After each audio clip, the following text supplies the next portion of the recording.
자, 소유권 합니다. 소유권은 기본 이제 3문제 정도 나옵니다. 아주 중요하죠. 10년간 보면 한 30문제 정도. 자, 여기서 소유권에서 이제 나오는 게 상린관계가 일단 하나 나오죠. 상린관계에서는 조문 몇 개 있어요. 나오는 거. 그 조문 확인하고, 그 다음에 주의투지 토익권이라는 걸 꼭 정리해야 됩니다. 두 번째가 이제 소유권 취득과 관련된 취득시효가 나오고요. 그 다음에 부합이라는 게 나옵니다. 부합. 취득시효하고 부합. 그리고 소유권에 기초한 물권적 청권이 나오는데, 이거는 이제 물권법 총론에서부터 쭉 봐봤죠. 물권적 청권이 있었고, 점유권에 기초한 물권적 청권이 있었고, 이제 그거하고 소유권에 기초한 물권적 청권이 하나 더 붙는다, 이렇게 생각하시면 돼요. 마지막으로 이제 공동소유라는 게 나오고요. 공동소유 중에 특히 공유가 나옵니다. 이런 거 위주로 봐주시면 됩니다. 그 다음에 이제 상린관계 중에서 확인해야 될 조문들이 꼭 있습니다. 상린관계는 조문이 굉장히 많은데, 그 중에서 출제되었거나 출제될 수 있는 조문 몇 가지. 자, 상린관계는 서로 상자 이웃인자를 씁니다. 그래서 인접한 부동산 소유자, 예를 들어서 갑소유 땅과 을소유 땅이 인접해 있어요. 그러면 이 둘 사이는 이제 경계 부분에서 충돌이 있을 수 있겠죠. 그렇게 인접한 부동산 소유자들끼리의 소유권의 충돌과 관련한 조절, 이런 걸 목적으로 만들어진 법률관계가 상린관계입니다. 그래서 경계와 관련된 게 굉장히 많아요, 조문이. 첫 번째가 237조 경계표 담의 설치라고 돼 있어요. 갑을 사이에 땅이 인접해 있는데 중간에 담이 없어요. 그러면 인접해서 토지를 소유하는 사람들은 공동비용으로 통상 일반적인 담을 설치할 수 있도록 되어 있습니다. 여기서 이 비용은 설치비용을 말하겠죠. 공동비용으로 설치할 수 있다고 했으니까 전항의 비용은 설치비용을 말할 거예요. 이건 이제 절반씩 부담합니다. 그런데 설치하기 전에 측량을 해야 되겠죠. 그 측량비용, 이 측량비용은 토지 면적에 비례하여 부담합니다. 이거 꼭 기억하셔야 됩니다. 자주 나오는 질문 중에 하나입니다. 사망은 됐고요. 238조는 담의 특수시설권이라고 공동비용으로 통상담 설치할 수 있죠. 반면에 자기 비용으로 통상보다 더 좋은 거, 높게, 방화벽 등 특수시설, 내 돈으로 그렇게 할 수 있게 됩니다. 자, 여기서 공동비용으로 설치한 통상의 경계표는 공유입니다. 공유로 추정을 합니다. 반면에 내 돈으로 설치한 특수시설은 그 비용을 지출한 자의 단독 소유가 됩니다. 239조의 공유 추정은 공동비용으로 설치한 통상경계표로 생각하시면 되고요.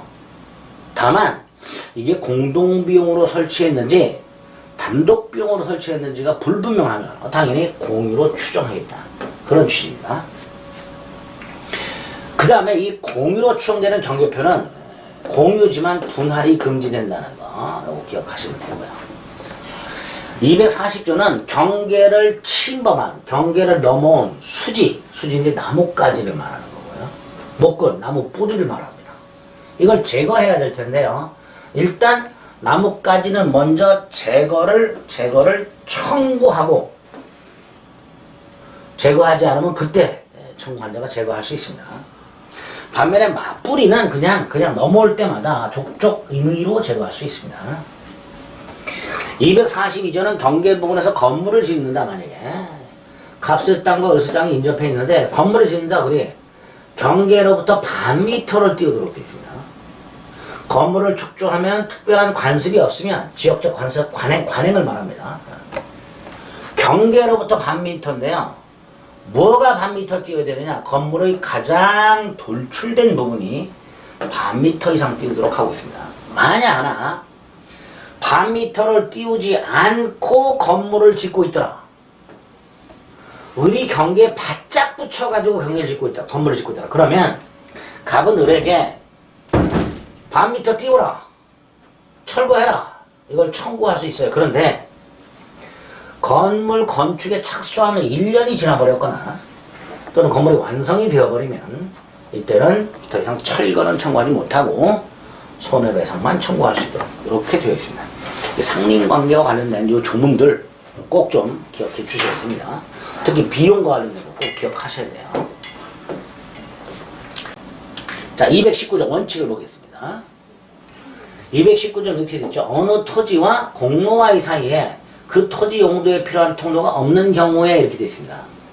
자, 요게 두 종류가 있어요. 두 가지가. 하나가 갑소유 땅으로부터 공로로 출입할 수 있는 통로가 아예 없어요. 즉 맹지인 경우 하나 있고요. 또 하나는 갑소유 땅으로부터 공로로 출입할 수 있는 통로가 있어요. 있는데 이 폭이 좁아가지고 제 기능을 못하고 있는 경우. 두 가지 중에 하나를 말하는 거예요. 다시 한번요. 219조 어느 토지 갑소유 땅과 공로와의 사이에 그 갑소유 땅의 용도에 필요한 통로가 없는 경우란 둘 중에 하나. 통로가 아예 없거나 있지만 제 기능을 못하는 경우. 자, 그럼 나눠봅니다. 통로가 없다면 맹지라면 갑은 을소유 땅을 통행 또는 통로로 하지 않으면 공로 출입이 불가능하죠. 그 다음에 밑에 거는 을소유 땅을 통행 또는 통로로 하지 않으면 비용이 과다하게 든단 말이죠. 그럴 때 갑은 을소유 땅을 통행할 수 있고, 통행 청구가 아닙니다. 일방적으로 통행하는 거예요. 통로 개설도 가능하고요. 더 나아가서 포장도 가능하고요. 포장. 아스팔트 포장. 방해되는 물건 철거까지도 가능합니다. 그 다음 당연히 을의 손해가 가장 적은 장사 방법을 선택을 하도록 하고 있고요. 을의 손해를 보상하도록 하고 있습니다. 자, 여기서 누가 보상하는 거예요? 통행권자가 보상을 하죠. 그러니까 통행권자의 허락을 얻어 사실상 통행하는 자. 통행권자의 허락을 얻어 사실상 통행하는 자. 예컨대 택배기사분들, 음식 배달하시는 분들, 이런 분들에게는 보상 청구 못하겠죠. 이게 219조 조문입니다. 자, 먼저 판례. 판례가 굉장히 많은데, 주의토지 통행권은 주의토지를 통행하는 게 편리하다. 이거 인정 안 해줍니다. 분명히 맹지거나 통로가 제 기능을 못할 때 둘 중에 하나만 인정을 하기 때문에 갑이 을소유 땅을 통행하는 게 편리해. 갑소유 땅으로부터 통로가 있어. 근데 이 통로를 통행하는 것보다 여길 통행하는 게 편리해. 그 편리하다는 이유만으로 통행권을 인정해 주진 않습니다. 그럼 어떨 때 인정되나? 기존 통로가 있긴 있지만 그 통로로서 기능을 제대로 하지 못했을 때, 이럴 때 인정이 되는 거죠. 기억하시고요. 자, 통행권 인정되는 범위와 관련해서 이거 다 판례입니다. 주의토지 통행권의 범위라고 해서 쉽게 말하면 폭을 어느 정도 인정해야 되는가? 도로의 폭, 통로의 폭? 뭐 당연히 구체적 사정에 따라 다르겠죠. 다만 현재 토지 용법에 따른 범위와 폭만 인정할 뿐, 장차 이렇게 이용하겠다. 그 장차 이용 상황까지 고려해서 미리 그걸 대비해서 폭을 정해주진 않습니다. 꼭 기억하셔야 됩니다. 2번, 사람이 주택에 출입하여 일상생활을 영위하는 데 필요한 범위의 폭까지 인정되겠죠. 또 경우에 따라서는 자동차 등이 통과할 수 있는 통로까지도 인정될 수 있습니다. 그런데 자동차를 가지고 통행하는 게 필요하고 편리하다. 그런 경우까지 자동차 통행을 허용하진 않습니다. 3번, 건축법에 보면 건축 허가와 관련된 도로폭 규정이 있어요. 근데 당연히 이 도로폭은 건축 허가라는 행정 목적 달성을 위한 규정일 뿐 주의토지 통행권하고는 아무 상관이 없겠죠. 그러니까 그 건축 관련 법령에서 정한 도로폭과 일치하는 통행권이 당연히 발생하는 것은 아니다. 이렇게 얘기하게 되겠죠. 자, 보상은 주의토지 통행권자에게 있다 그랬어요. 따라서 통행권자의 허락을 얻어 사실상 통행하는 자, 보상 의무 없고요. 그 보상 의무를 게을리한다 해서 통행권이 소멸하는 것은 아닙니다. 또 판례입니다. 기억하시고.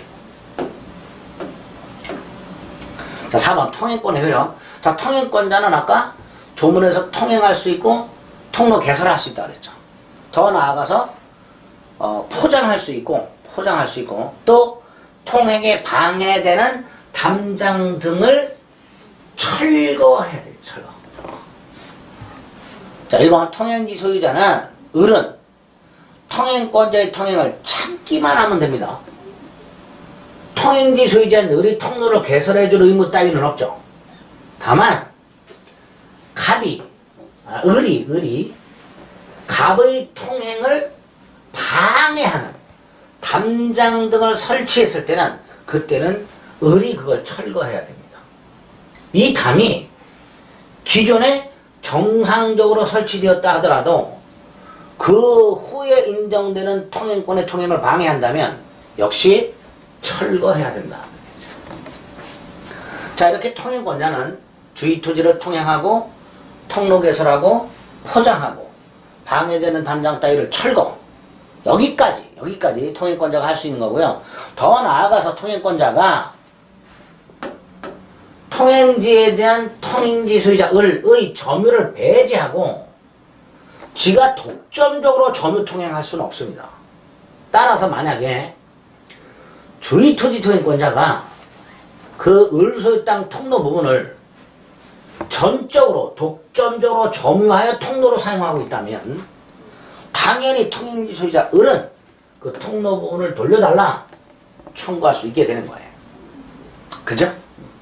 자, 그 밑에 거 통로 개설할 수 있고 포장까지도 할 수 있다 그랬죠. 그 다음 좀 전에 통행권자가 통행지를 배타적으로 점유 못한다 그랬죠.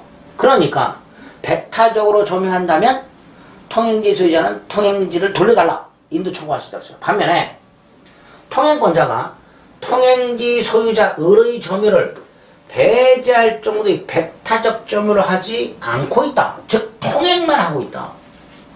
그러니까 그 사람한테 인도해달라, 통행지를 돌려달라 이렇게 청구할 수는 없겠죠. 3번 통행권자가 통로 개설 비용을 당연히 부담해야죠. 지가 통행해야 되니까. 자, 뭐 통행권은 언제 소멸하는가? 공모에 접하게 되면 어느 토지가 타인 토지에 포위되어 주의 토지 통행권이 인정되었으나 그 뒤에 그 포위되었던 땅이 공로가 개설되어서 접하게 됐다. 그럼 당연히 통행권은 필요 없어졌죠. 필요 없어졌으니까 통행권을 소멸한다. 이렇게 얘기하게 되겠죠. 이렇게 주의투지 통행권과 통행권 관련된 대부분 판례가 많고요. 그걸 물어보는 경우가 왕왕 있으니까 요 정도 판례는 정리해 주셔야 됩니다. 자, 그 다음에 이제 소유권 취득과 관련해서 소유권은 이제 계약 등 법률 행위로 취득하는 경우와 상속 등 법률 규정을 통해서 취득하는 두 가지 경우가 있을 것이고요. 나아가 우리 민법이 특별하게 요러요러한 경우에 요러요러한 사람이 소유권을 취득한다 해서 법률 규정에 의한 소유권 취득을 특별 규정을 몇 가지 두고 있어요. 취득 시효, 무주물 선점, 유실물 습득, 매장물 발견, 부합, 분화, 가공, 그 다음에 선의 취득 이런 걸 마련해 두고 있습니다. 자, 그 중에서 취득 시효가 아주 중요합니다. 자, 취득 시효라는 것은 부동산 또는 동산을 점유한 사람이 일정한 기간이 경과함으로써 그 물건의 소유권을 취득하는 제도를 취득시효라고 합니다. 갑소유 물건을 우리 일정 기간 점유하게 되면 쉽게 말하면 갑으로부터 소유권을 뺏어가지고 을에게 주는 제도가 취득시효가 됩니다. 이런 취득시효를 통해서 소유권 취득을 기본으로 하고요. 소유권 이외의 지상권이라든가 계속되고 표현된 지역권이라든가 뒤에서 지상권에 보는 분묘 기지권이라든가 이런 것들도 시효 취득할 수 있도록 하고 있습니다. 즉 소유권이라는 권리만 시효 취득하는 건 아니에요. 자, 여기서 암기하실 게 있어요. 시효 취득이라는 제도를 통해서는 취득할 수 없는 권리. 다이렉트로 몇 년 전에 물어본 적이 있습니다. 다음 중 시효 취득할 수 없는 권리는 답이 저당권이었습니다. 자, 점유권도 기억하시고요. 유치권도 기억합니다. 세 가지 권리를 기억합니다. 시효 취득을 통해서는 취득할 수 없는 권리. 그 다음에 취득 시효는 유형이 세 가지가 있습니다. 부동산, 동산, 공히 점유 취득 시효라는 게 있고요. 부동산은 등기부 취득 시효라는 게 하나 더 있습니다. 당연히 동산에는 등기부 취득 시효라는 게 없습니다. 여기서 부동산 점유 취득 시효가 핵심입니다. 이게 아주 중요합니다. 자, 일단 조문 확인해 봅니다. 20년간, 자, 20년 이상을 말하고요. 20년 계속을 말합니다. 20년 계속. 소유의 의사로 점유니까 자주 점유고요. 평온하게 점유하고요. 공연하게 점유합니다. 그럼 그 사람은 등기를 함으로써 소유권을 취득하니까 이 사람은 먼저 이전 등기 청구권이 생깁니다. 이게 부동산 점유취득시효입니다. 반면에 등기부취득시효는요, 부동산 등기부의 소유자로 이미 등기된 자가 있어요. 그런데 이 사람이 소유자가 아니야. 따라서 이 등기는 무효등기예요. 무효등기. 근데 그 사람이 10년간 그 부동산을 소유의 의사로 자주 평원, 공연, 그 다음에 선의이며 과실 없이, 무과실이죠. 무과실로 점유한 경우에는 이미 소유자로 등기되어 있으니까 그냥 바로 소유권을 취득하게 됩니다. 동사는 점유취득시효라고요. 10년짜리가 있고 5년짜리가 있는데요. 5년과 10년의 차이는 뭐냐? 5년은요, 선의 무과실까지 필요합니다. 10년은 선의 무과실이 필요 없고요. 5년짜리가 선의 무과실이 필요하다. 그 다음, 이렇게 소유권을 취득할 때 언제 취득하는가? 소유권을 언제 취득하는가? 소유권 취득의 효력은 점유를 개시한 때로 소급한다 이렇게 되죠. 그래서 갑수유 땅을 88년부터 점유한 자가 2008년이 되면 시효가 완성이 될 텐데 2022년에 등기했을 때 등기를 하면 소유권을 취득하는데 88년부터 소유권을 취득하는 걸로 봅니다. 등기한 때 소유권을 취득하는 게 아니라 점유를 개시한 때로 소급해서 소유권을 취득하는 걸 보고 있다는 거. 자, 유형 확인했습니다. 자, 그 다음에 이제 몇 가지 중요한 것들을 확인합니다. 시효 취득과 관련해서 시효 취득할 수 있는 그 객체, 할 수 있는 것과 할 수 없는 거 구별해야 됩니다. 일단 누구인지 이름을 알 수 없는 자의 소유물 되고요. 자기 소유 되고요. 일필토지 일부 됩니다. 다만 일필토지 일부는 점유취득시효만 가능합니다. 국유재산 중에 행정용도가 정해지지 않은 일반재산 되고요. 공유지분도 됩니다. 다만 공유지분을 시효 취득하려면 공유지분은 공유물 전부 효율에 미치기 때문에 전부를 점유해야 되고요. 인공적으로 조성돼서 일반인이 사용하는 걸 인공공물이라 합니다.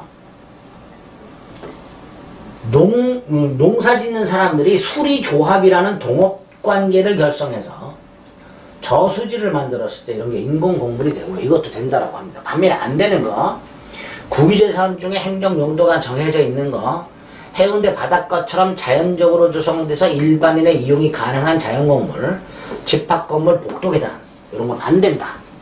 다 판례입니다. 그래서 되는 거, 안 되는 거 좀 구별해 두시고요.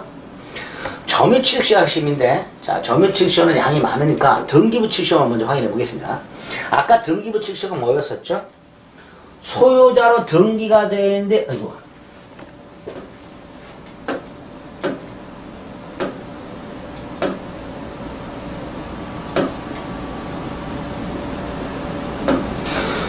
자, A 토지 등기부가 있고요. 이 등기부에 보니까 소유권자가 갑에서 을로, 을에서 병으로 순차 매매로 넘어가 있고 현재 소유권자가 병으로 등기가 돼 있는데 이 등기가 무효인 경우. 무효인데 병이 점유하고 있어요. 땅을. 점유. 그 점유를 10년간 평온하고 공연하게 선이며 과실 없이 점유하고 있어요. 그럼 이 병이 소유권을 취득한다는 거예요. 갑을 간의 매매가 무효고 을병 간의 매매가 무효라면 당연히 병 등기도 무효란 말이죠.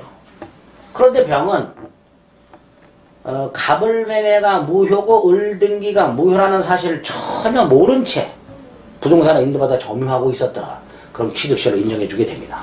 그걸 등기부 취득시효를 합니다. 그래서 등기부 취득시효가 인정이 되려면 이 등기는 무효 등기.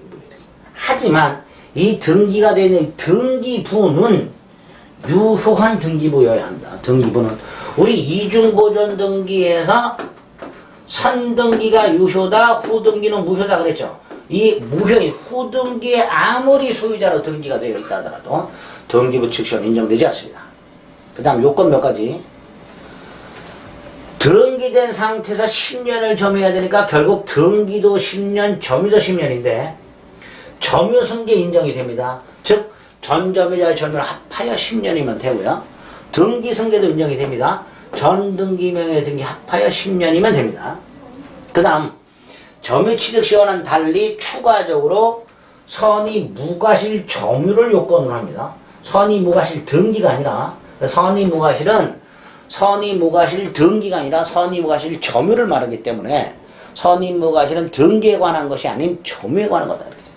또 10년간 계속 선의 무과실일 필요가 없고요. 점유를 시작할 때만 선의 무과실이면 됩니다. 마지막으로 무과실 점유는 추정이 안 된다 그랬죠. 그 말은 등기부 취득시 완성자 스스로 무과실 점유를 증명하라 이렇게 됩니다. 등기부 취득시 완성자 스스로 무과실 점유임을 증명하라 이렇게 됩니다. 그 다음에 중요한 점유 취득시효가 나왔습니다. 부동산 점유 취득시효는 요건이 뭐였죠? 20년간 소유해서 평온하고 공연하게 부동산을 점유한 사람은 등기함으로써 소유권을 취득하니까 이전 등기 청권이 생긴다 그랬죠. 요거를 시효 2 또는 시효 완성의 효과 이렇게 부릅니다. 이런 경우가 많죠. 갑소유 땅이 있고 을소유 땅이 있어요. 경계가 여기야. 근데 을이 건물을 이렇게 지어서 소유하고 있어요. 이때 건물 소유자가 부지를 점유한다 그랬으니까 결국 을은 건물 소유를 통하여 이렇게 빨갛게 되는 갑소유 땅을 점유하고 있는 상태예요. 그런데 이 상태에서 갑이 건물을 지으려고 청량을 했더니 을소유 건물이 자기 땅을 이만큼 침범해 있단 말이죠. 당연히 갑은 을에게 건물을 철거하라라고 청구하겠죠. 자, 이때 만약에 을이 저 갑소유 땅을 이렇게 점유했다면 오히려 을이 갑에게 땅 소유권을 내놔라 할 수 있는 게 부동산 점유 취득시효입니다. 자, 여기서 이제 중요한 것은 요건인데요. 나중에 갑하고 을이 소송이 붙은 경우에 을은 당연히 취득시효를 주장하게 될 것이고요. 그 취득시효를 주장했을 때 요건이 뭐였죠? 이거였죠. 이거를 을은 주장해야 돼요. 주장할 것이고 주장한 건 증명을 해야 되는 거죠. 그런데 우리 197조에서 봤죠? 점유자는 소유의 의사로 평온하고 공연하게 점유한 걸로 추정을 한단 말이죠. 따라서 을은 이 부동산 갑소유 땅을 소유의 의사로 평온하고 공연하게 점유했음을 증명할 필요가 없죠. 자, 문제가 20년간 계속 점유했는가? 그런데 20년간 계속 점유를 추정받으려면 특정 두 시점 20년의 텀을 두고 특정 두 시점의 점유 사실을 인정받아야 계속 점유가 추정된다 그랬죠. 여기서 그 특정 두 시점이 언제냐? 우리 대법원에 의하면 을이 처음에 점유를 개시한 날과 그때부터 20년이 되는 날, 요 날을 말합니다. 특정 두 시점에. 20년이 되는 날을 시완성이라고 부르게 됩니다. 그런데 을이 이렇게 주장을 한 게 있어요. 현재 날짜를 기준으로 기간을 거꾸로 계산해서 기산일을 선택한 놈이 있었어요. 우리 대법원 그거 원칙적으로 허용하지 않습니다. 다만 예외가 두 가지 경우가 있는데요. 하나는 소유자의 변동이 없는 경우, 쭉 갑소유였던 경우. 을의 점유기간 동안 등기 명인의 변동이 없었던 경우에는 을은 아무 때나 기산일을 선택할 수 있다 라는 게 판례고요. 또 하나는 갑소유 땅을 을이 점유를 개시했고요. 20년이 됐어요. 근데 그 후에 갑이 병한테 팔아먹었어요. 소유자가 바뀌었죠. 을의 시 완성 후에. 근데 을의 시 완성 후에 소유자가 변동이 된 때 을이 계속해서 점유를 하고 있었고 그 날을 기준으로 또다시 20년이 경과한 경우 이걸 우리 대법원이 을의 2차 취득시효라고 하게 되고요. 이때 을은 최초 점유를 개시한 날이 아니라 을의 시효가 완성되고 소유자가 변동이 된 날을 기산일로 2차 취득시 완성을 주장하여 2차 취득시 완성 당시 소유자를 상대로 2차 취득시 완성을 이유로 이전 등기를 청구할 수 있다. 이렇게 판결하고 있습니다. 이렇게 예외적으로 기산일을 우리 점유를 개시한 날이 아닌 다른 날을 택할 수 있는 두 가지 예외를 이해를 해 주시고, 그 다음에 이제 효과와 관해서 사례를 좀 대비하실 필요가 있게 됩니다. 을의 점유취득시 완성이 되면 을은 일단 이전등기 청권이 생긴다고 그랬죠. 자, 이때 이전등기 청권 채권적이라고 그랬죠. 법률 규정에 의해서 발생하지만 채권적이라고 그랬습니다. 따라서 원칙적으로 10년의 소멸시효에 걸린다고 그랬죠. 다만 을이 스스로 계속해서 점유하고 있으면 소멸시효에 걸리지 않는다고 그랬어요. 반면에 을이 갑수의 땅을 20년간 점유함으로써 이전등기 청권이 생긴 을이 자기 이름으로 등기를 하지 않은 채 정에게 미등기 전매를 하고 정에게 점유를 넘겨줌으로써 을이 그 땅에 대한 점유를 상실을 하게 되면 그때부터 10년의 소멸시효에 걸린다고 했고요. 이때 정은 중간 생략등기 합의가 없으니까 갑에게 을의 취득시 완성 사실을 주장하여 나에게 직접 등기를 넘겨달라 이렇게 청구할 수 없겠죠.